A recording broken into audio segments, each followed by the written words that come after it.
I'm Junior Researcher Adam Southgate, working under Senior Researcher Dr. Jenkins. This is the Order of Merlin's 9th instructional video for our newest and oldest hunters. As is now our standard procedure, I'll begin with general announcements. You may have heard that the investigation into the miraculous tree within the ruins of Seymour Abbey was cancelled. This is due to the English KSG taking over the investigation. Though this would not usually be allowed, they argued that because a large group of English civilians had gone to see the tree, it fell under their purview. The Order felt that it would be better and easier to let them have their way and for them to face the consequences. By all reports, the KSG team fought admirably, even with their lack of knowledge of the Fae sphere, and managed to neutralize the threat. However, a great many of their agents were unfortunately infected by the Quercus curse. This slow, painful, and incurable affliction will slowly transmogrify their bodies from the outside into oak trees. On the upside, the KSG shan't be short of fine oak wood furniture for the foreseeable future. Lastly, an infestation of flesh lice has broken out in the Mumble seaside community. Thankfully, one of the 2 men who lived in the home bravely sacrificed himself after finding his husband's deceased husk next to him. The house burned to the ground, meaning that the flesh lice that didn't die in the fire will have entered their dormant state. We'd like a team of 10 with experience with the lice and with the correct protective equipment to head to the site and exterminate any remaining flesh lice. Thankfully, the couple's pet cameras allowed us to gain advance warning of the outbreak, so the area around the home has been effectively quarantined. Oh, and just in case, please remember that flesh lice can only be reliably killed by being crushed between 2 inorganic materials. So, today's lecture will be covering the infectious curse, Edard's Folly, along with the Cult of the Maw. Remember to take notes and please enjoy.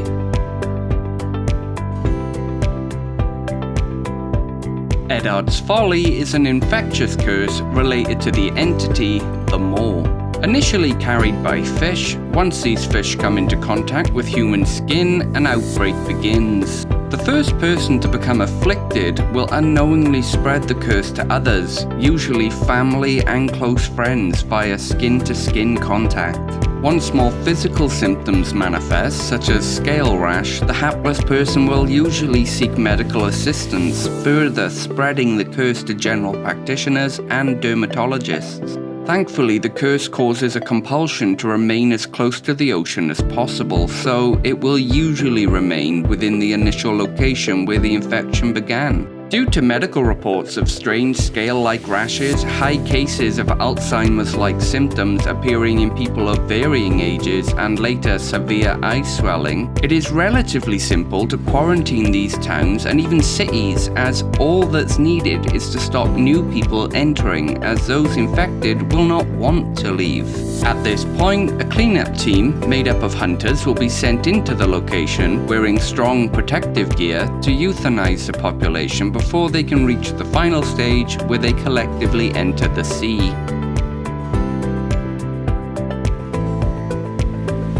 The symptoms of Edard's Folly are fairly predictable without many variations, making it far easier to identify.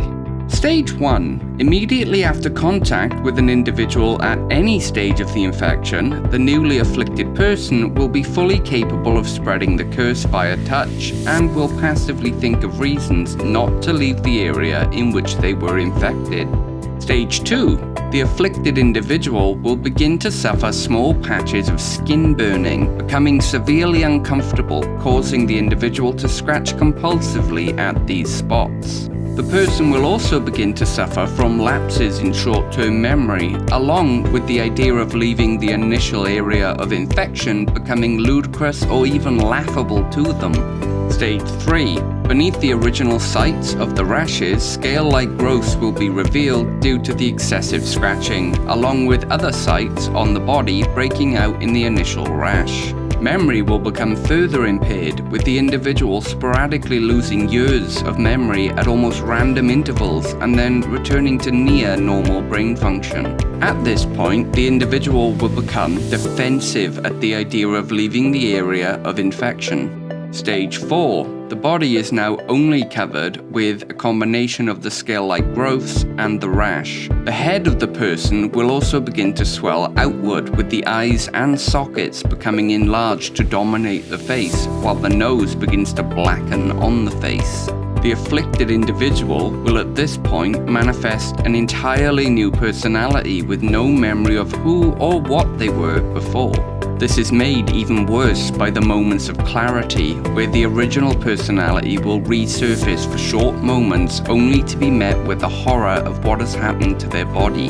The new personality will become violent at any attempt to remove them from their area of infection. Stage 5. The body has completely shed its human skin, with scales replacing it. The head is twisted and morphed to become almost entirely fish-like in appearance, the nose dying and falling away. All traces of the initial personality have now been lost, and anyone not infected with the curse will be attacked on sight. A Stage 5 infected person will stand with their feet in the sea, waiting for more Stage 5s to join it. Once enough have arrived, all will enter the ocean and will not be seen again.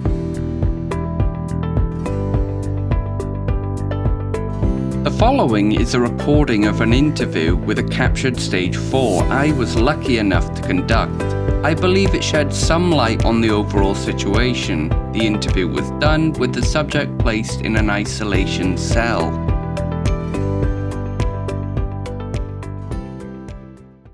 Recording starting, 4:42 p.m. Good afternoon, Mr. Griffiths. How are you feeling today? That's not my name.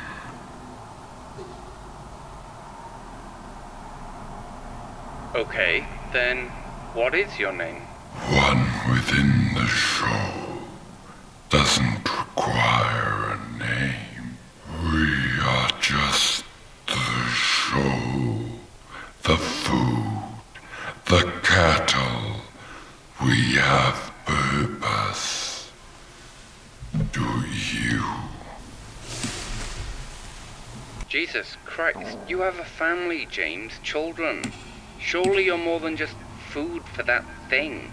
That is not my name. You dare speak of the mole. You are an imperfect creation, unrefined, unworthy. Unworthy of being food. Yes, you are an imperfect creation, made by a lesser god. You must be refined, readied for your purpose. And if I don't wish to be fed to the mole? James? Where am I? Mr. Griffiths? Why am I here? Who are you? Mr. Griffiths, I need you to stay calm and keep looking at me, okay? But who are you? Why am I here? Everything will be fine. I just need to ask you some questions. They won't make sense at first, but really think. Please. I don't understand. I know, but it's truly important. I'm going to help you. Okay. So, what is the mole? I don't. Please, just stay calm and try to think. I know it's hard. It's a mouth. No, it's the concept of a mouth, or of hunger. It's starving. It's always starving. It wants. You are not worthy of knowing the mole. Imperfect, Imperfect food, imperfect morsel. Interview ends 4:45 p.m.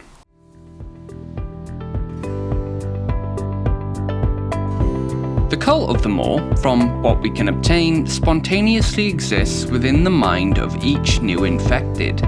Through small pieces of information we've managed to gather with interviews like the one you've just heard, we started to build a picture about the belief system inherent with those cursed by Edard's Folly. They collectively believed that humanity was created by a minor god. However, this minor god was unable to make humans perfect for their intended purpose.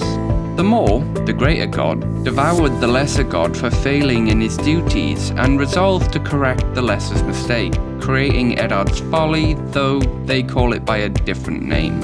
You see, the cult of the Maw believed that we were always intended to be food for the Maw. They believe that after they've become fully perfect, they will swim to the deepest depths of the ocean to be consumed, and subsequently become one with the Maw. We theorize that this belief only exists as a means to an end, leading the afflicted to willingly feed themselves to some large underwater entity.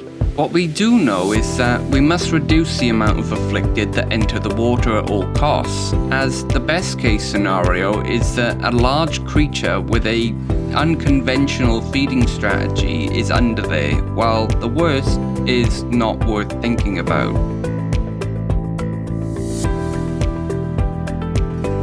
We aren't fully certain which sphere the Maw actually comes from, as it has elements of rather a few of them.